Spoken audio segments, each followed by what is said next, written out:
Ça peut être en effet tout simplement du suggéré, puis on n'en sait pas trop.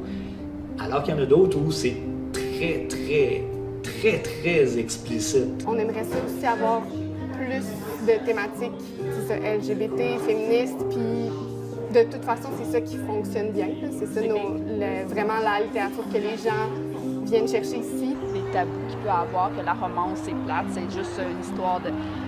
Ils se rencontrent, ils tombent en amour, puis après ça, ils ont des enfants et tout ça, mais c'est pas juste ça, la romance.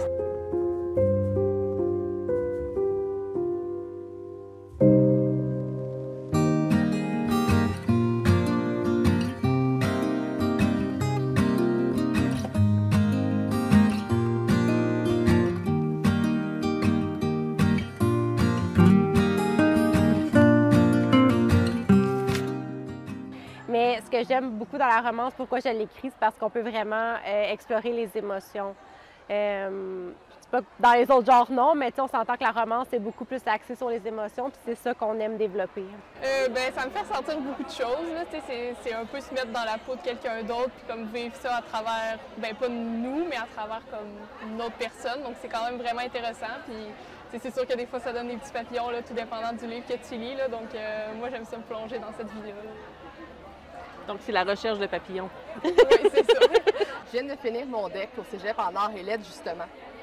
Ça a été mon cadeau et j'ai fait une thèse là-dessus comme travail final. Et c'était la lecture populaire, sur la lecture populaire qui était dédaignée, selon moi.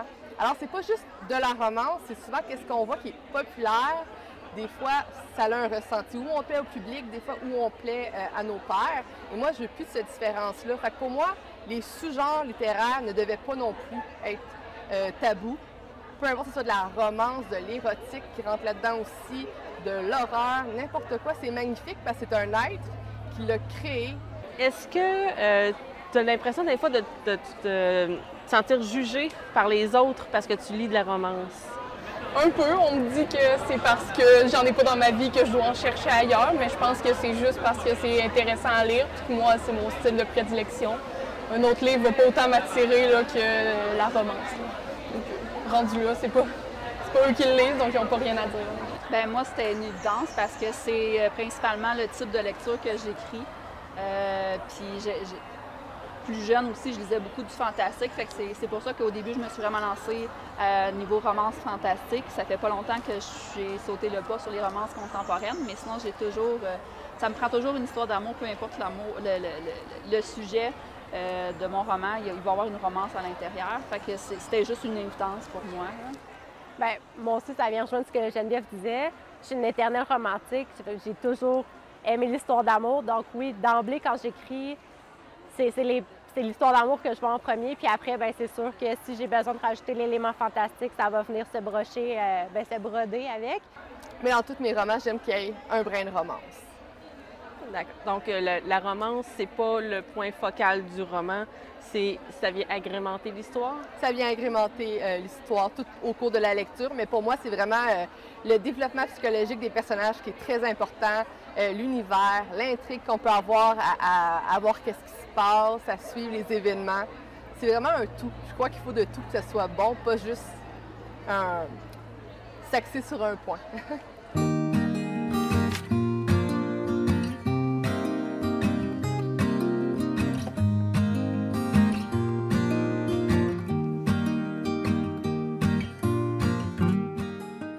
Est-ce qu'il y a le stéréotype des romans d'amour sentimentaux il est valide. Il est valide. En tout cas, dans ce que nous, on constate, si on parle je vais appeler ça, je veux dire, l'évolution du roman harlequin.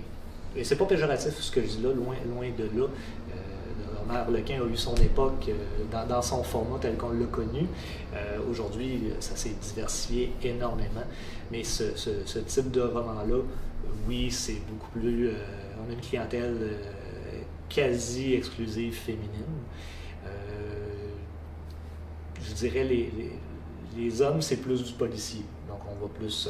est-ce que dans le policier, il y a certains passages qui s'apparentent? La réponse est oui, dans certains cas.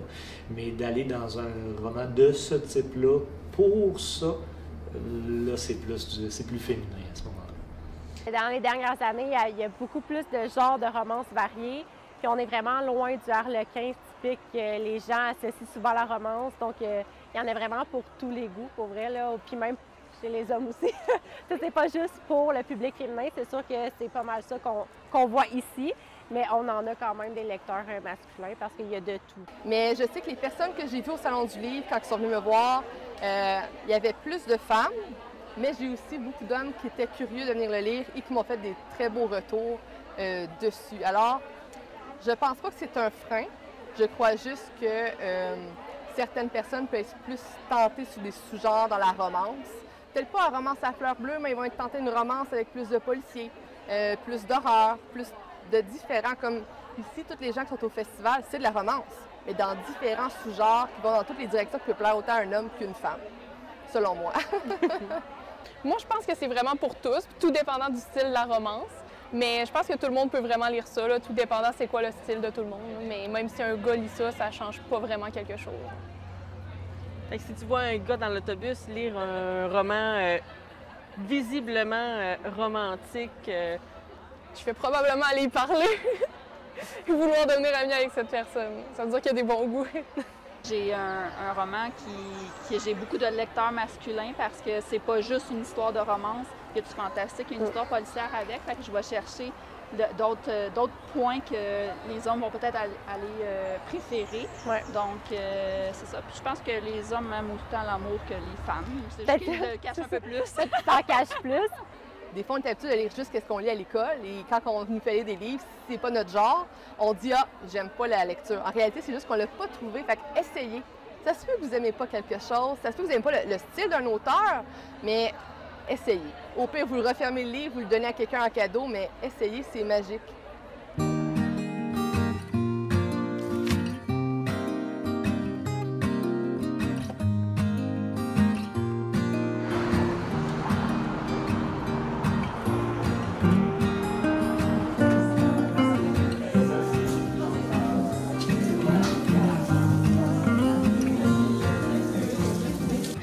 D'où est venue l'idée de ce café? Oui, en fait, c'est parti un peu à la blague. Moi et Cynthia, ça fait à peu près 5 ans qu'on est en relation ensemble. Puis, au début, on aimait ça faire les petites bouquineries, les petites places. Puis, à un moment donné, on se disait « Ah, il me semble que je nous verrais partir une librairie de café puis faire ça de notre vie. » Puis, à force d'en parler puis d'en blaguer, éventuellement, on a fait « Hey, on se lance dessus? »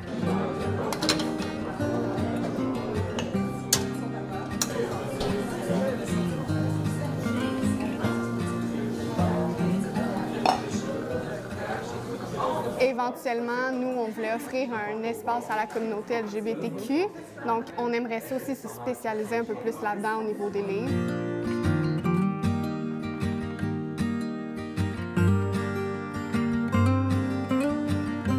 Quand on parle de littérature LGBT, c'est beaucoup plus de la représentation LGBT qu'on va parler quand c'est pas, admettons, justement, des essais sur les enjeux. C'est vraiment plus au niveau de la représentation, donc soit des livres de romance entre deux hommes, deux femmes.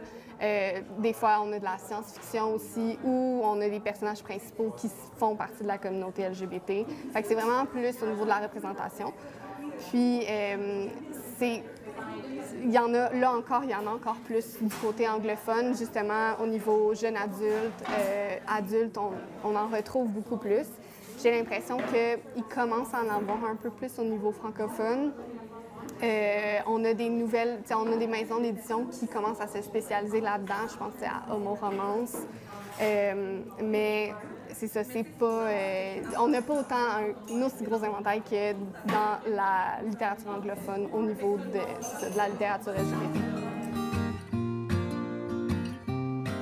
Au début, on n'en avait vraiment pas beaucoup. Là, c'est sûr qu'on on se fait connaître au travers de la communauté de Québec. Donc, on a des gens, je veux pas, qui font partie de la communauté, qui viennent nous faire des dons de livres usagés. Donc, des fois, on va en avoir un peu en usagé. Pour le neuf, c'est toujours un peu de recherche parce que c'est rare que c'est spécifiquement étiqueté comme étant LGBTQ. Des fois, dans le titre, ça va être écrit « veux pas » quand c'est vraiment le thème principal du livre.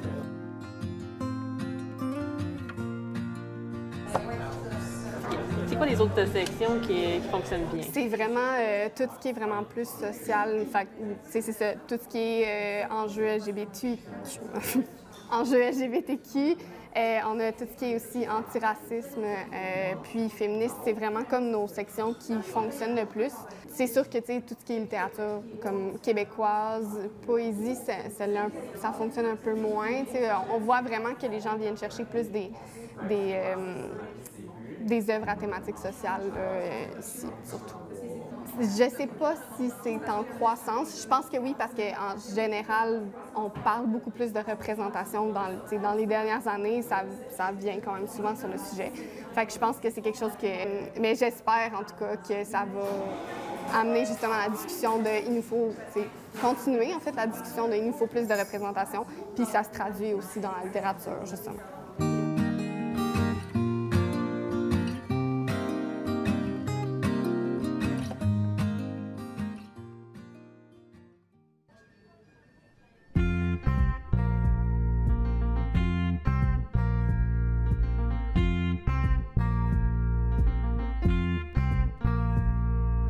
Ta silhouette et tes cheveux bruns. Tu arrives chapitre 1, la tendre caresse de tes yeux. Tu me plais chapitre 2, au chapitre 3, tu es contre moi, l'aventure continue dans tes bras. En noir, en couleur, en histoire de cœur, tu es mon livre d'amour. De pages en images et de rires en pleurs, tu es mon livre d'amour. Je peux t'emmener, je peux te garder, te lire un peu chaque jour. Découvrir impatient la suite du roman, car tu es mon livre d'amour. En noir, en couleur, en histoire de cœur, je te suis jour après jour. De pages en images et de rires en pleurs, tu es mon livre d'amour.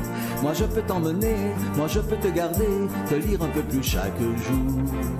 Je peux passer des heures à t'apprendre par cœur, car tu es mon livre d'amour. Tu t'embrassais le coup de théâtre, jalousie chapitre 4. On tourne la page du chagrin, je t'attends un peu plus loin. Désir et passion, plaisir et frisson, je suis sous le coup de l'émotion. En noir, en couleur, en histoire de cœur, tu es mon livre d'amour. De pages en images et de rires en pleurs, tu es mon livre d'amour. Je peux t'emmener, je peux te garder, te lire un peu chaque jour. Découvrir impatient la suite du roman, car tu es mon livre d'amour. En noir, en couleur, en histoire de cœur, je te suis jour après jour. De pages en images et de rires en pleurs, tu es mon livre d'amour. Moi je peux t'emmener, moi je peux te garder, te lire un peu plus chaque jour. Je peux passer des heures à t'apprendre par cœur, car tu es mon livre d'amour. En noir, en couleur, en histoire de cœur, tu es mon livre d'amour. De pages en images et de rires en pleurs, tu es mon livre d'amour. Je peux t'emmener, je peux te garder, te lire un peu chaque jour. Découvrir impatient la suite du roman, car tu es mon livre d'amour. En noir, en couleur, en histoire de cœur, je te suis jour après jour. De pages en images et de rires en pleurs, tu es mon livre d'amour. Moi je peux t'emmener, moi je peux te garder, te lire un peu plus chaque jour. Je peux passer des heures à t'apprendre par cœur, car tu es mon livre d'amour.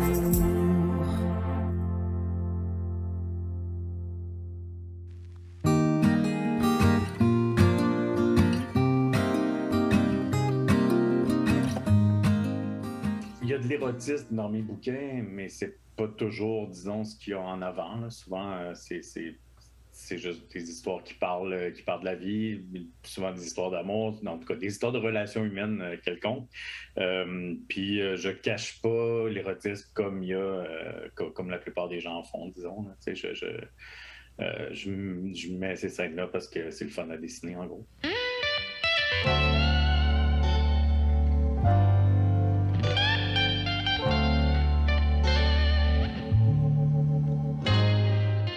C'est aussi, c'est vraiment, je pense, une manière de canaliser une certaine joie de vivre. Tu sais, il y a comme un élan de célébration c'est ça, j'ai du mal à trouver quand je dessine dans le camion.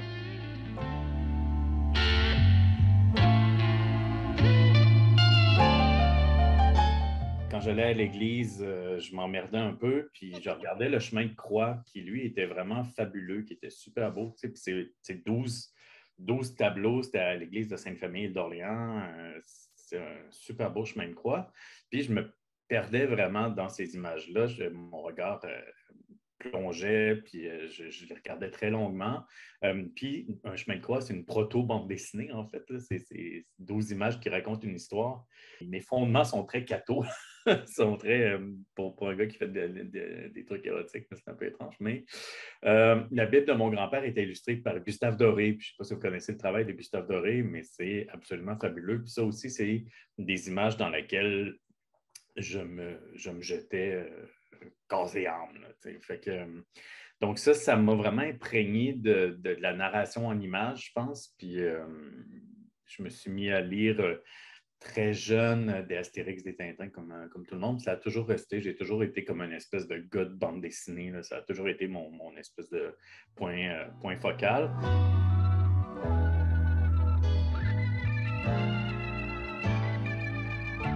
Passer des images à caractère religieux et bande dessinée pour enfants vers l'érotisme, la transition s'est faite comment? Ah, ben c'est l'adolescence. Je pense que c'est l'adolescence, puis les hormones, le désir, je ne sais pas. Je me suis mis à dessiner, des scènes plus érotiques dans mes carnets, tout ça, puis ça a seulement resté. Puis ça exprimait quelque chose aussi. J'avais besoin, disons, de me réconcilier avec la honte qui vient avec le catholicisme. Il y a vraiment une question de tordre le cou à son désir, donc de tordre le cou à ses goûts, ses instincts, ce qu'on veut. Il y a vraiment quelque chose une répression. Puis à un moment donné, j'ai été comme très fortement en réaction contre ça, évidemment, adolescence, post-adolescence. Puis je voulais me donner, disons, le droit de désirer, ce qui n'était pas évident avec l'éducation que j'ai eue. Puis le droit de trouver ça beau, trouver ça sain, trouver ça le fun, trouver ça justement, voir ça comme une célébration. Il y avait beaucoup de reprogrammation à faire à ce niveau-là dans ma tête. À la fois, c'était le côté libidineux de dessiner ça pour le fun parce que c'était le fun, puis à la fois aussi, ça faisait un travail, je pense, très sain dans ma vision de l'érotisme.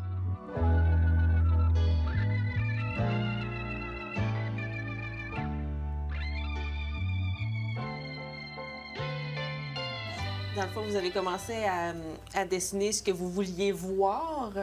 Est-ce que c'était à partir de modèles concrets ou bien c'est de l'imaginaire que ça a commencé? Ça a commencé à l'imaginaire. J'étais plus sourd dans ce temps-là. Mais après ça, oui, évidemment, ça a été nourri par des modèles, mais pas des modèles. J'ai dessiné très peu de modèles vivants dans ma face. Je fais très peu ça. C'est beaucoup de la mémoire, c'est beaucoup mettons, je fais ça avec un peu tout dans mes carnets. Bon, j'en ai un à portée de main ici. Mettons, je soupe avec quelqu'un ou là, j'ai comme mon ex-blonde à qui j'avais apporté un café, mais j'allais dessiner dans mon carnet. Donc, le lendemain ou le surlendemain, je vais dessiner un truc qui va faire que je vais me souvenir de ça. Ça va être comme une espèce de photo, mais une photo subjective parce que ça va être mon interprétation, ma griffe, mon dessin. En tout cas, ça va être vraiment différent de si c'était une photo, je pense. Puis c'est vraiment un mode de vie. Donc, les dessins érotiques, du souvenir, de l'observation, beaucoup de fantasmes, d'imagination, beaucoup de jeux. Mais c'est évidemment nourri par des souvenirs. Donc, vous vous inspirez de votre quotidien, puis de ce que vous voudriez amener dans le futur, dans votre vie? Oui, c'est ça. Ou des fois, avec ta partenaire ou ton partenaire, tu jases de trucs un peu plus olé que ce que tu te permets dans ta vie, tout ça. Puis bon, ben ça ça fait son chemin. Je pense que la culture est là pour ça aussi. Des fois, tu sais, tout vivre ses fantasmes, ça nous mettrait un peu dans la marde, tu sais. Puis le faire dans la fiction, dans la culture, ça permet de le faire sans trop, sans trop faire de remous. Fait que c'est ça, c'est une manière qui fait un petit peu moins de dégâts. Pensez-vous répondre à un manque avec cette littérature-là, vos bandes dessinées érotiques? Oui, je pense quand même que le monde a la chienne encore, pour d'autres raisons, mais le monde a la chienne de parler de désir, parler de l'érotisme. Quand on le fait, ben c'est sûr que il y a du monde qui trouve ça libérateur, juste d'en parler. C'est comme parler de tout, parler de suicide, de parler de tous les sujets tabous, de maladies mentales, d'érotisme. C'est comme... On devrait pas avoir peur de ça, je pense. En tout cas, pour moi, c'est important. Puis je parle un peu de tout ça dans ce que je fais aussi. Je parle un peu tous ces sujets tabous-là. C'est un de ceux que j'aborde, mais des fois, tu te dis comme coudon, pourquoi on peut pas parler de ça? T'sais?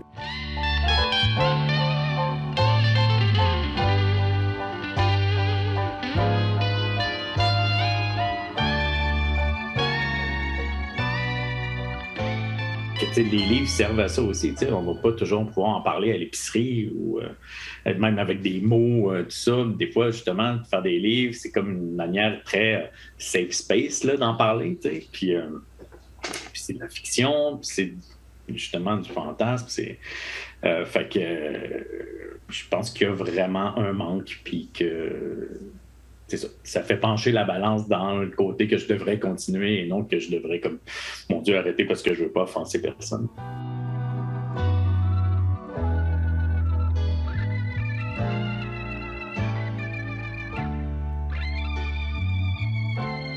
Je m'auto-censure énormément et de plus en plus. Puis ça, je trouve ça un peu triste quand même, d'une certaine manière.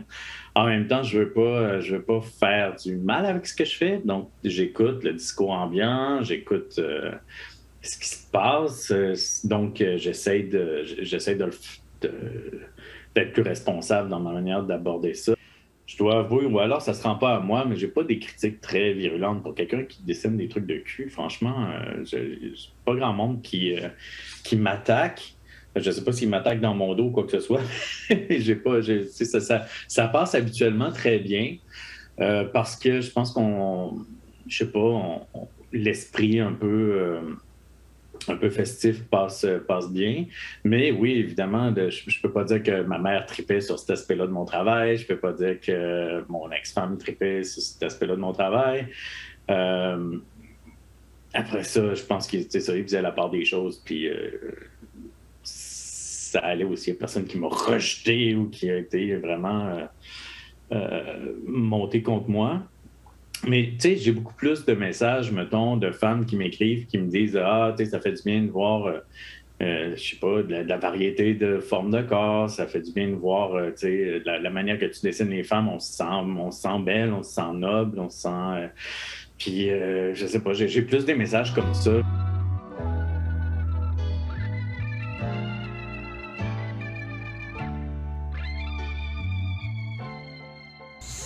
Est-ce que on a associé le terme pornographie à votre travail? Ben oui, à cause que j'ai un livre qui s'appelle Comédie sentimentale pornographique. Puis c'est un peu dommage pour ce livre-là parce qu'il est souvent placé dans une section érotique alors que il y a 20 pages de cul sur 300. Hein? 20 pages où on voit même de la nudité sur 300. Il y a comme 2-3 vraies scènes de cul dans ce livre-là. Puis ça parle de désillusion, ça parle de je sais pas, d'amitié, d'amour, de couple ouvert, ça parle de toutes sortes de trucs qui me préoccupaient. C'est pas vraiment sentimental parce que c'est assez désabusé, puis c'est pas vraiment pornographique parce que c'est ça, il y a 20 pages avec de la nudité. Des fois, je mets des scènes de cul puis je parle de politique ou je parle de politique en montrant l'érotisme qu'il y a là-dedans. C'est vraiment souvent ce genre de tension-là que je mets, comme si le monde est là pour la politique, ben je vais essayer de les déguinder un peu, puis des dévergonder un peu, puis si le monde est là pour la sexualité, ben je vais là parler de politique. C'est vraiment, je sais pas, c'est souvent ce genre de dynamique-là qu'il y a dans mes livres.